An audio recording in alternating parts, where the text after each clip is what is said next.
Hello viewers, আসসালামু আলাইকুম। আশা করি যে যেখানে আছেন সকলেই খুব ভালো আছেন। আজ আমি আবারও চলে এসেছি একটি নতুন রেমেডি নিয়ে। আশা করি সকলেরই খুব কাজে লাগবে। অনেক সময় আমাদের হাত পায়ে সঠিক যত্ন না নেওয়ার কারণে প্রচণ্ড কালো হয়ে যায়। আমরা অনেক চেষ্টা করার পরও সেগুলি তুলতে পারি না। হাত পায়ের সাথে সাথে ঘাড়, গলা, হাঁটু, কনুই ইত্যাদি কালো হয়ে যায়। আর এই জেদি ময়লা, নোংরা ও ট্যান নর্মাল রেমেডিতে যেতে চায় না। তাই আজ আমি আপনাদের জন্য এমন একটি স্পেশাল রেমেডি নিয়ে হাজির হয়েছি, যেটি ব্যবহারে আপনাদের সমস্ত শরীরের জেদি, নোংরা, ময়লা, ট্যান ও কালচে ভাবকে তুলে ফেলে ত্বককে ভেতর থেকে ফর্সা, উজ্জ্বল ও চকচকে বানাবে। তাহলে চলুন ভিউয়ার্স, রেমেডিটি কিভাবে বানাতে হবে ও কিভাবে ত্বকে অ্যাপ্লাই করতে হবে দেখে নেওয়া যাক বিস্তারিতভাবে। এই রেমেডিটি বানানোর জন্য আমাদেরকে প্রথমেই নিয়ে নিতে হবে সামান্য পরিমাণে যে কোনো ব্র্যান্ডের সাদা রঙের টুথপেস্ট।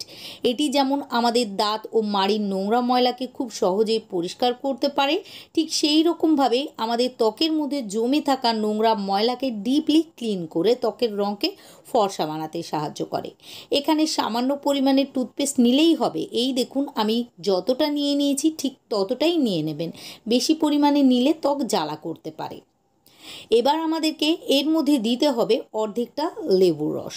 লেবুর রস একটি প্রাকৃতিক ক্লিনজার, যা আমাদের ত্বককে ভেতর থেকে পরিষ্কার করতে পারে। এছাড়াও লেবুর রসে প্রচুর পরিমাণে ভিটামিন সি থাকায় এটি আমাদের ত্বককে হেলদি বানাতে সাহায্য করে।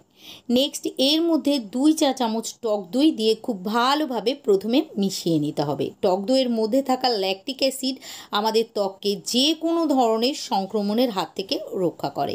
এছাড়াও টক দই ব্যবহার করলে ত্বকের মধ্যে দানা দানা, র্যাশ, ব্রণ, অ্যাকনে, পিম্পল ইত্যাদিকে হতে দেয় না। এখানে টুথপেস্ট, লেবুর রস ও টক দইকে প্রথমে খুব ভালোভাবে মিশিয়ে নিতে হবে। তারপর এর মধ্যে দিয়ে দিতে হবে 1 চা চামচ চালের গুঁড়া। আমরা সকলেই জানি চালের গুঁড়ো খুব ভালো এক্সফোলিয়েটার। এর ছোট ছোট কণা আমাদের ত্বককে খুব ভালোভাবে স্ক্রাবিং করতে পারে। সেই সঙ্গে এর মধ্যে থাকা স্কিন হোয়াইটনিং প্রপার্টিজ আমাদের ত্বকের রঙকে উজ্জ্বল ফর্সা বানাতেও সাহায্য করে। এই পর্যায়ে আমি এর মধ্যে একটি 1 টাকা দামের ক্লিন প্লাস শ্যাম্পু অ্যাড করে দেব। আপনারা অবশ্য যে কোনো ব্র্যান্ডের 1 টাকা দামের একটি শ্যাম্পুর পাতা অথবা 1 চা চামচ যে কোনো ব্র্যান্ডের শ্যাম্পু নিয়ে নিতে পারেন।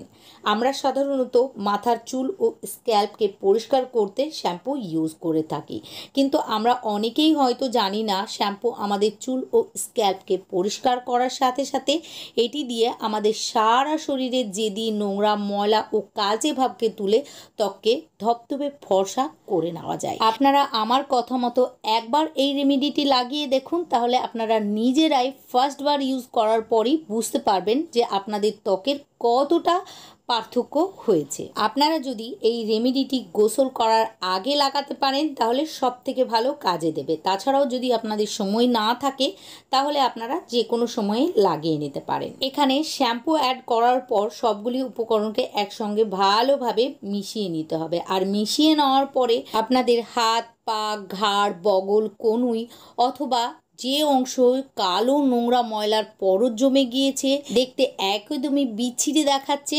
সেই অংশগুলিতে এই সলিউশনটা লাগিয়ে নেবেন। আর লাগিয়ে নেওয়ার পরে 2 থেকে 3 মিনিটের জন্য ভালোভাবে রাব করে নেবেন, অর্থাৎ ঘষে নেবেন।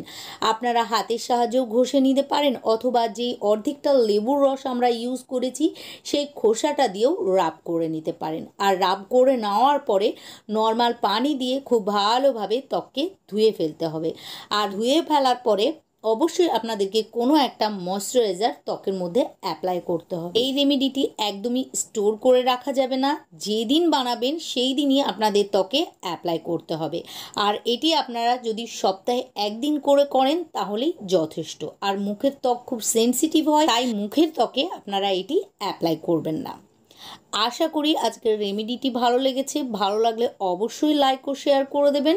সেই সঙ্গে পরবর্তীতে এইরকমই হেল্পফুল ভিডিও দেখার জন্য আমার ইউটিউব চ্যানেলটিকে সাবস্ক্রাইব ও ফেসবুক পেজটিকেও ফলো করে রাখবেন, কেননা আমি ইউটিউবের মতো ফেসবুকেও নতুন নতুন ভিডিও প্রতিনিয়তই আপলোড করতে থাকি।